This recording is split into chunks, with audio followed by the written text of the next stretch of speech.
I'm 71 years old, and I need to tell you something uncomfortable.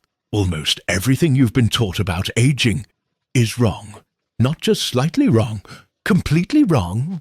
And the most painful part is this. The people who should have warned you, parents, teachers, society, either didn't know the truth themselves or never questioned the lie. I didn't either. For most of my life, I believed the same story you probably believe right now. I thought I understood how life worked. I chased the career. I bought the house. I earned respect. I followed the rules. From the outside, it looked like success. But at 52, something happened that cracked that illusion wide open. And it changed how I see life, aging, and time itself. Before I tell you what that was, you need to understand why I'm making this video. This isn't to sound wise. It isn't to impress anyone. And it isn't about me. I'm doing this because my time is limited. And there are things you need to hear while you still have the chance to act on them. At 52, my heart failed me.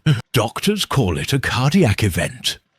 That's a polite way of saying my own. Body tried to shut me down. I was in the middle of an ordinary work meeting, talking about numbers that felt important at the time. Suddenly the room blurred. My chest tightened. And then, nothing. I woke up in a hospital bed with machines beeping around me and my wife crying, quietly nearby. The doctor told me I was lucky. Lucky. Lying there, staring at the ceiling, I realized something terrifying. I hadn't really been living. I had been functioning, performing, checking boxes, running on autopilot. And the thought that haunted me was this. If I had died that day, what would I have actually left behind?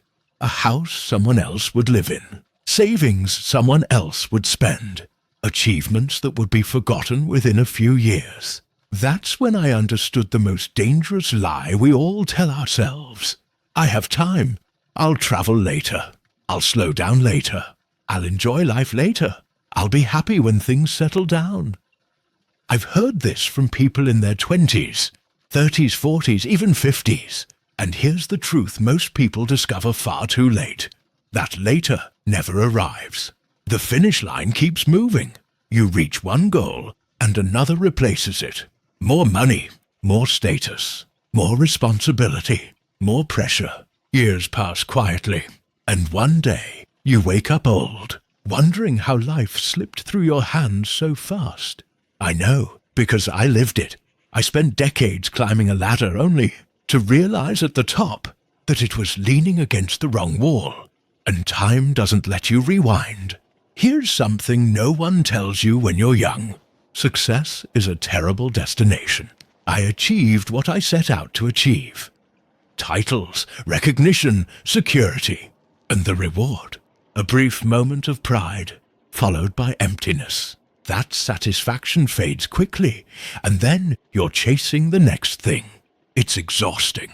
It never ends. A close friend of mine worked non-stop for decades, built a business worth millions, missed birthdays, vacations, moments that mattered. He always said he'd slow down next year. Next year never came. He had a stroke at 68. At his funeral, his son said something I will never forget. My father was successful, but I barely knew him. That's the kind of legacy no one wants. Your biggest regrets won't be about your failures. They'll be about what you never tried, the trips you postponed, the relationships you neglected, the dreams you talked yourself out of, the love you didn't express because you were too busy. Those regrets don't fade with time. They grow louder. My father passed away suddenly when I was 45. We had unresolved issues, conversations I kept delaying, thinking we'd have time later. We didn't. And what hurts most isn't what we argued about. It's all the ordinary moments I skipped, the calls I didn't make, the dinners I missed. After my heart attack, I changed my life. I worked less. I said no more often. I stopped treating rest and joy like rewards I had to earn. In the last 21 years, I've learned more about living than in the first 52. What truly matters is simple, but not easy. time with people you love, work that feels meaningful to you, experiences instead of possessions, presence instead of constant pressure. I know this sounds obvious. I used to roll my eyes too. But I have responsibilities, I'd say. And you do.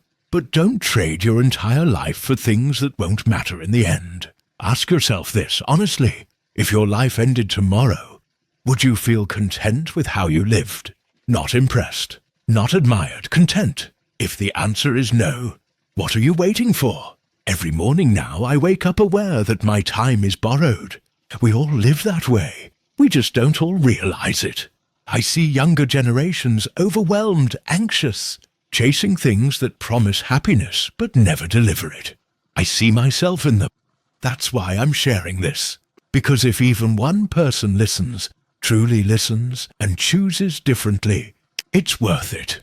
Time is running out. For you, for your parents, for the people you love. So, what will you do? Keep postponing joy?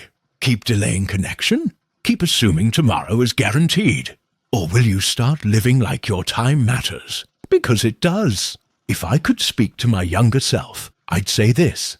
Stop trying to impress people who won't matter in 10 years. Stop sacrificing your health for approval. Stop delaying happiness. Call your parents more. Take the trips. Say, I love you without hesitation. Do the things that scare you. Say no to what drains you. Say yes to what fills you. And start now. Not someday. Not next year. Now. Because the perfect moment never arrives.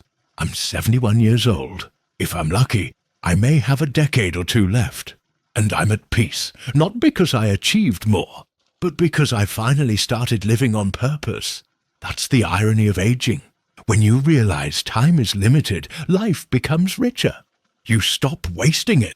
So the choice is yours. Keep waiting, or wake up and start living today. If this message spoke to you, share it. Leave a comment. Tell me what you'll do differently. And subscribe, because I have more truths to share. And time is precious. The clock is ticking. What will you do with yours?